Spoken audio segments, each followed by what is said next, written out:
దేవతలైనా మానవులైనా పండితులైనా అమరులైనా ఎవరైనా సరే భగవంతుని దగ్గర ఆశ్రయించదగినటువంటివి ఆయన యొక్క పాదములు అనే విషయం తెలుసుకోవాలి.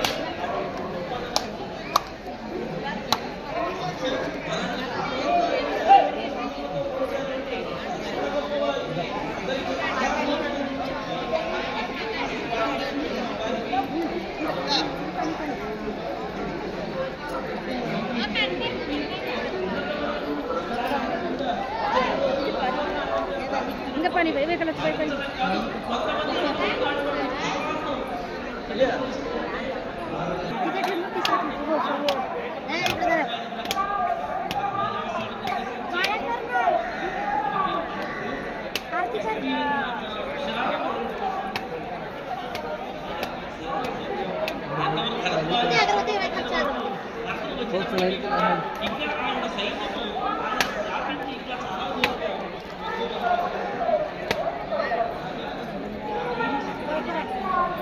Dia bukan aku. గొప్ప గొప్ప వర్ణముని అయ్యి గుర్రములతోటి నాగలిని మదిస్తున్నటువంటి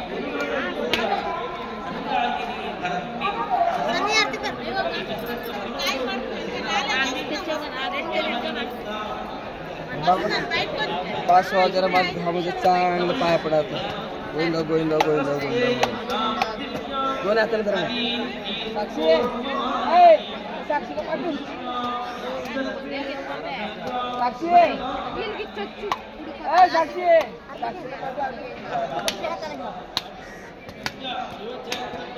आलू धर सर सुधर में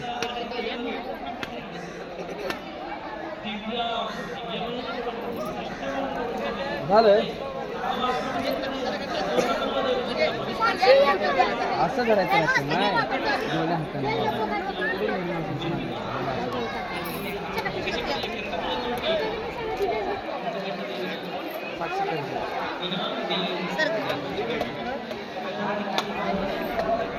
दोन्ही हाताने छान धर जरा पाया पड पाच व्हा म्हणून चावण्यात ते हाताला तुझ्या पुढे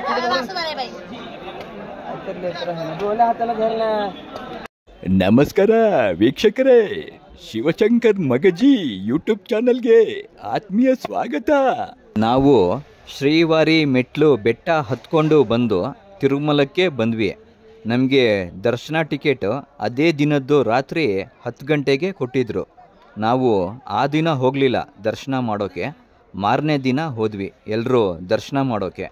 ದರ್ಶನದ್ದು ಟೋಕನ್ ಕೊಟ್ಟಿರ್ತಾರಲ್ಲ, ಅದಕ್ಕೆ 24 ಗಂಟೆ ಟೈಮ್ ಇರುತ್ತೆ. ಆ ಟೈಮ್ ಒಳಗೆ ನಾವು ದರ್ಶನ ಮಾಡೋಕ್ಕೆ ಹೋಗಬೇಕು. ನಾನು ಯಾವಾಗಲೂ ತಿರುಪತಿಗೆ ಹೋದರೆ ರೂಮ್ ಮಾಡ್ತಾ ಇರಲಿಲ್ಲ, ನಮ್ಮ ಸ್ನೇಹಿತರು ರೂಮ್ ಮಾಡ್ತಿದ್ರು. ಈ ಸಾರಿ ನಾನೊಂದು ರೂಮ್ ಮಾಡಿದ್ದೆ. ರಾತ್ರಿ ಬೇಗನೆ ಮಲಗಿ ಬೆಳಿಗ್ಗೆ ಬೇಗ ಎದ್ದು ನಾನು ದೇವಸ್ಥಾನದ ವಿಡಿಯೋ ಮಾಡೋಕ್ಕೆ ಹೋಗಿದ್ದೆ. ಬೆಳಿಗ್ಗೆ 7 ಗಂಟೆಗೆ ತುಂಬ ಚಳಿ ಇತ್ತು. 10 ಗಂಟೆ ಆದಮೇಲೆ ಬಿಸಿಲು ಬರೋದು. ಬೆಳಿಗ್ಗೆ ತಿಂಡಿಗೆ ದೇವಸ್ಥಾನದ ಅನ್ನಪ್ರಸಾದಕ್ಕೆ ಹೋಗಿದ್ವಿ ಎಲ್ಲರೂ. ಬೆಳಿಗ್ಗೆ 8:30ಯಿಂದ 10:30ವರೆಗೆ ಟಿಫನ್ ಇರುತ್ತೆ. ಉಪ್ಪಿಟ್ಟು, ಖಾರ ಪೊಂಗಲು, ಬಿಸಿಬೇಳೆ ಬಾತು ಯಾವುದಾದ್ರೂ ಒಂದಿರುತ್ತೆ. ಬೆಳಿಗ್ಗೆ 10:30ಯಿಂದ ಸಂಜೆ 4 ಗಂಟೆವರೆಗೂ ಊಟ ಇರುತ್ತೆ. 1 ಗಂಟೆ ಬ್ರೇಕ್ ಇರುತ್ತೆ. ಮತ್ತು 5 ಗಂಟೆಯಿಂದ ರಾತ್ರಿ 10:30ವರೆಗೂ ಊಟ ಇರುತ್ತೆ ದೇವಸ್ಥಾನದ್ದು ಅನ್ನಪ್ರಸಾದ. ಈ ದೇವಸ್ಥಾನದ ಅನ್ನಪ್ರಸಾದ ಅನ್ನ, ಸಾಂಬಾರು, ರಸಂ, ಮಜ್ಜಿಗೆ, ಪಲ್ಯ, ಚಟ್ನಿ ಇರುತ್ತೆ. ದೇವಸ್ಥಾನದ್ದು ಪ್ರಸಾದ ಚೆನ್ನಾಗಿರುತ್ತೆ ಮತ್ತು ರುಚಿ ಕೂಡ ಚೆನ್ನಾಗಿರುತ್ತೆ. ನಾವು ಮಧ್ಯಾಹ್ನದ ಊಟ ಮಾಡಿಕೊಂಡು ದರ್ಶನಕ್ಕೆ ಹೋದ್ವಿ. 12:30ಗೆ ದರ್ಶನಕ್ಕೆ ಎಂಟ್ರಿ ಆಗಿದ್ದು. ಒಳಗಡೆ ದರ್ಶನ ಮಾಡಿಕೊಂಡು ಆಚೆ ಬಂದಾಗ ಸಂಜೆ 6 ಗಂಟೆ ಆಗಿತ್ತು. ಜನ ಕಡಿಮೆ ಇದ್ದರೆ 5:30, 6 ಗಂಟೆಯಲ್ಲಿ ದರ್ಶನ ಆಗಿಬಿಡುತ್ತೆ. ಜನ ಏನಾದರೂ ತುಂಬ ಜಾಸ್ತಿ ಇದ್ದರೆ 10-12 ಗಂಟೆ ಆಗುತ್ತೆ ದರ್ಶನ ಮಾಡಿ ಬರೋಷ್ಟರಲ್ಲಿ. ದರ್ಶನ ಮಾಡಿ ಹೊರಗಡೆ ಬಂದಮೇಲೆ ನಾವು ಲಾಡು ಎಲ್ಲ ತೊಗೊಂಬಿಟ್ವಿ ಅವತ್ತೇ. ಮತ್ತೆ ಅದೇ ಕೆಲಸಕ್ಕೆ ಹೋಗೋಕ್ಕಾಗೋದಿಲ್ಲ ಅಂತ. ಬೆಳಿಗ್ಗೆ ಆದರೆ ವಡೆ ಸಿಗುತ್ತೆ, ತೊಗೊಳ್ಬೋದು, ಸಂಜೆ ಇರೋದಿಲ್ಲ. ಇವಾಗ ಎಲ್ಲ ಸಿಸ್ಟಮ್ ಚೇಂಜ್ ಮಾಡಿಬಿಟ್ಟವ್ರೆ. ಮುಂಚೆ ದರ್ಶನ ಮಾಡಿಲ್ಲ ಅಂದ್ರೂ ಬ್ಲ್ಯಾಕ್ನಲ್ಲಿ ಲಡ್ಡು ತೊಗೊಡ್ತಿದ್ರು, ಎಷ್ಟು ಬೇಕಾದರೂ ತೊಗೋಬೋದಾಗಿತ್ತು. ಈಗ ದರ್ಶನ ಮಾಡಿರೋ ಟಿಕೆಟ್ ಇದ್ದರೆ ಮಾತ್ರ ಲಾಡು ಕೊಡೋದು, ಇಲ್ಲಾಂದರೆ ಕೊಡೋದಿಲ್ಲ. ನಾವು ಲಾಡು ತೊಗೋಬೇಕಾದ್ರೆ ನಮಗೆ ಎಷ್ಟು ಬೇಕೋ ಲಾಡು ಅಷ್ಟು ಒಂದೇ ಸಾರಿ ತೊಗೊಂಡ್ಬಿಡಬೇಕು. ದರ್ಶನ ಮಾಡಿರೋ ಟಿಕೆಟ್ ಕೊಟ್ಟು ಆಮೇಲೆ ಮತ್ತೆ ಬೇಕು ಅಂದರೆ ಸಿಗೋದಿಲ್ಲ. ದರ್ಶನ ಮಾಡಿರೋ ಟಿಕೆಟ್ ಕೇಳ್ತಾರೆ.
ಇವರು ಕೂಡ ನಮ್ಮ ಜೊತೆಗೆ ತಿರುಪತಿ ಪಾದಯಾತ್ರೆ ಬರ್ತಾ ಇದ್ದಾರೆ 7 ವರ್ಷಗಳಿಂದ. ಮೆರೂನ್ ಕಲರ್ ಶರ್ಟ್ ಹಾಕ್ಕೊಂಡಿದ್ದಾರಲ್ಲ, ಅವ್ರ ಹೆಸರು ರಮೇಶ್ ಅಂತ. ಪಕ್ಕದಲ್ಲಿರೋರು ಅವರ ಶ್ರೀಮತಿಯವರು. ಅವರು ಕೂಡ 6-7 ವರ್ಷದಿಂದ ಬರ್ತಾ ಇದ್ದಾರೆ. ಅವರು ಸೇವೆ ಮಾಡ್ತಾ ಇದ್ದಾರೆ.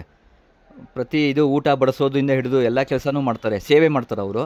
ಅವ್ರ ಯಜಮಾನರು ಪಾದಯಾತ್ರೆ ಮಾಡ್ತಾ ಇದ್ದಾರೆ 7 ವರ್ಷಗಳಿಂದ. ಈ ವರ್ಷನೂ ಬರ್ಬೋದು ಅಂದ್ಕೊಂಡಿದ್ದೀನಿ, ನೋಡಬೇಕು ಬರ್ತಾರಾ ಅಂತ. ತಿರುಪತಿಗೆ ಹೋದವರು ವೆಂಕಟೇಶ್ವರನ ದರ್ಶನ ಮಾಡೋಕ್ಕೆ ಮುಂಚೆ ವರಾಹಸ್ವಾಮಿ ದರ್ಶನ ಮಾಡಬೇಕು. ನಾವು ಎಷ್ಟೋ ವರ್ಷಗಳಿಂದ ನಮಗೆ ಗೊತ್ತೇ ಇರಲಿಲ್ಲ, ವರಾಹಸ್ವಾಮಿ ದರ್ಶನ ಮಾಡಬೇಕು ಮೊದಲು, ಆಮೇಲೆ ವೆಂಕಟೇಶ್ವರನ ದರ್ಶನ ಮಾಡಬೇಕು ಅಂತ ನನಗೆ ಗೊತ್ತೇ ಇರಲಿಲ್ಲ. ಆಮೇಲೆ ಗೊತ್ತಾಗಿದ್ದು. ಈಗೊಂದು 5 ವರ್ಷಗಳಿಂದ ನಾವು ಮೊದಲು ವರಾಹಸ್ವಾಮಿ ದರ್ಶನ ಮಾಡಿ ಆಮೇಲೆ ವೆಂಕಟೇಶ್ವರನ ದರ್ಶನ ಮಾಡ್ತಾಯಿದ್ದೀವಿ. ಎಷ್ಟೊಂದು ಜನ ಹೇಳ್ತಾರೆ, ಇದರಲ್ಲೂ ಪೌರಾಣಿಕ ಕಥೆಯಲ್ಲೂ ಇದೆ, ಮೊದಲು ವರಾಹಸ್ವಾಮಿ ದರ್ಶನ ಮಾಡಬೇಕು. ಯಾಕಂದರೆ ವರಾಹಸ್ವಾಮಿ ವೆಂಕಟೇಶ್ವರನಿಗೆ ಸ್ಥಳ ಕೊಟ್ಟಿರೋದು ಅಲ್ಲಿ ನೆಲೆ ನಿಲ್ಲೋಕ್ಕೆ ಅಂತ. ಅದಕ್ಕೋಸ್ಕರ ಮೊದಲು ದರ್ಶನ ಮಾಡಿ ವರಾಹಸ್ವಾಮಿದು, ನಂತರ ವೆಂಕಟೇಶ್ವರ ಸ್ವಾಮಿ ದರ್ಶನ ಮಾಡಬೇಕು ಅಂತ.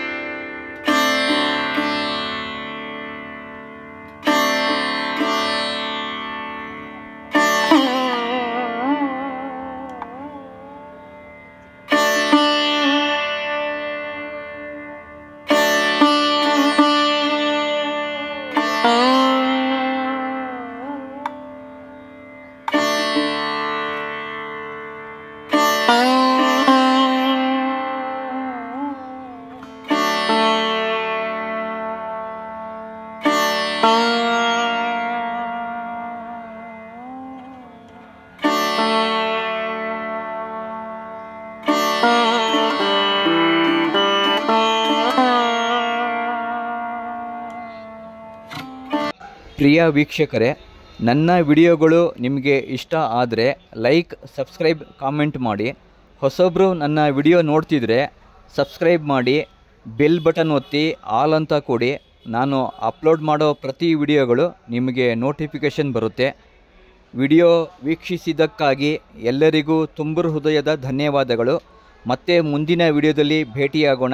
ಧನ್ಯವಾದಗಳು. ಜೈ ಹಿಂದ್, ಜೈ ಕರ್ನಾಟಕ.